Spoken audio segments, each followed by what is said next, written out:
Bismillah. Masya Allah, nikmatnya susu kurma ini. Ini abang bikin sendiri susu kurmanya? Enggak, dibantuin bunda. Dibantu bunda. Ini bang, susu kurma ini bang, selain kita mendapatkan nikmatnya, mendapatkan sehatnya, plus kita mendapatkan sunnahnya. Lah, kok sudah ya? Ya iyalah. Masa ya iya dong? Ini kan mengandung kurma. Kurma itu kan salah satu buah yang disunahkan oleh Rasulullah. Berarti kan dapat dong sunahnya. Oh iya. Iya. Nah ngomong-ngomong nih, di Klasik Podcast kali ini abang mau ngebahas soal apa bang? Ayah, misalkan ada orang yang udah wafat, terus dia ngasih kesempatan hidup lagi sama Allah. Kenapa dia minta sedekah ya? Bukan sholat, puasa, dan yang lain-lain itu sih. Masya Allah, pertanyaan yang bagus banget bang. Ngomong-ngomong itu terdapat dalam surat apa ya? Abang taunya dari surat Al-Munafikun ayat 10 ya. Iya ya bang. Kenapa enggak puasa? Kenapa enggak sholat ya? Padahal sholat itu kan yang utama ya. Diistilahkannya sholat itu adalah tiang agama. Bahkan ketika kita hidup dalam keadaan sempit, Allah pun mengingatkan kita. Perbaiki sholatmu, maka Allah akan perbaiki hidupmu. Sebab sholat artinya adalah doa. Bahkan yang pertama kali dihisap oleh Allah adalah sholat kita ya. Tapi bang, sedekah juga ada faidah lain yang tersembunyi bang. Kenapa ketika seseorang ditangguhkan kematiannya, kemudian diberikan kesempatan hidup oleh Allah, dia lebih memilih sedekah.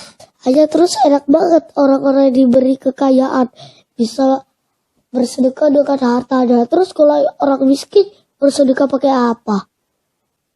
Jadi sedekah itu bang tidak melulu dengan harta bang. Sedekah juga bisa melalui ilmu kita, bisa melalui lisan kita, bisa melalui tenaga kita. Bahkan ketika kita tersenyum di hadapan saudara kita, itu bagian dari sedekah bang. Misal nih ya, abang mau bersedekah melalui tenaga, ya tenaga abang nih ya. Abang lihat nih, pas abang lagi jalan, di tengah jalan abang melihat ada duri atau benda tajam. Lalu abang menyingkirkan benda tajam itu agar tidak melukai orang lain. Itu juga bagian dari sedekah bang. Atau contoh lain, ada orang yang tersesat, lalu bertanya alamat sama abang nih. Abang tahu alamatnya, lalu memberikan informasi yang sangat jelas. Sehingga orang itu bisa sampai ke tujuannya. Itu juga bagian dari sedekah bang. Kalau kita sedekah, didahulukan daripada dulu. Orang lain atau keluarga terdekat dulu. Masya Allah, pertanyaan yang berbobot banget nih bang. Abang punya teman, kasihin dia teman abang. Dia orang gak punya. Terus, dia kan punya om. Omnya orang kaya, tapi omnya lebih suka berbagi sama orang lain. Sedangkan dia gak dibagi sama sekali ya. Itu hukumnya gimana ya? Ayo jadi teringat di surah Al-Baqarah ayat 215 kalau tidak salah. Allah berfirman, A'udzubillahi minasyaitonirrajim, yas'alunaka madza yunfiqun. Mereka bertanya tentang apa yang mereka nafkahkan. Kemudian ayat selanjutnya, Qul ma anfaqtum min khairin falil walidaini wal aqrabina wal yatama wal masakini wabnis sabil. Wa ma tafa'alu min khairin fa innallaha bihi alim. Jawablah, apa saja harta yang kamu nafkahkan, hendaklah diberikan kepada ibu bapak. Ini perlu digarisbawahi nih bang. Yang pertama Allah tulis itu adalah ibu bapak. Baru kemudian kaum kerabat. Setelah itu anak-anak yatim, orang-orang miskin dan orang-orang yang sedang dalam perjalanan. Dan apa saja kebaikan yang kamu buat, maka sesungguhnya Allah Maha mengetahuinya. Artinya kan bang, kita dahulukan itu orang tua yang paling utama. Karena sejatinya begini bang, harta yang ayah miliki pada dasarnya itu adalah milik kedua orang tua ayah. Jadi nggak ada istilahnya ayah sama ibu itu meminjam uang kepada anak laki-lakinya. Nggak ada bang. Karena harta ayah itu termasuk harta orang tua ayah. Kapanpun orang tua ayah membutuhkan harta itu ya mereka bebas untuk mengambilnya. Begitu bang. Jadi kita dahulukan dulu orang tua. Baru kemudian kerabat-kerabat kita. Kalau seandainya kerabat kita atau orang tua kita berkecukupan atau orang-orang yang terbilang ya mampulah seperti itu dan mereka ikhlas ya. Kemudian kita baru berikan kepada orang yang membutuhkan. Tapi bukan berarti kemudian kita nggak pernah memberi apapun nih kepada orang tua maupun saudara-saudara kita. Nah, sedangkan disunahkan kan kita memberikan hadiah ya. Sering-seringlah memberikan hadiah kepada saudara-saudara kita agar munculnya kasih sayang seperti itu bang. Jadi sesekali kita berikan hadiah atau sesering mungkin lah kalau memang kita ada kelebihan rezeki kita berikan, tidak ada salahnya kan. Kita berbagi dengan saudara-saudara kita meskipun saudara kita itu termasuk golongan orang-orang yang mampu. Tapi kan mereka tidak menilai dari jumlah atau bentuk hadiah yang kita berikan bang. Tapi rasa kasih sayang dan perhatian kita terhadap saudara-saudara kita. Itu bang.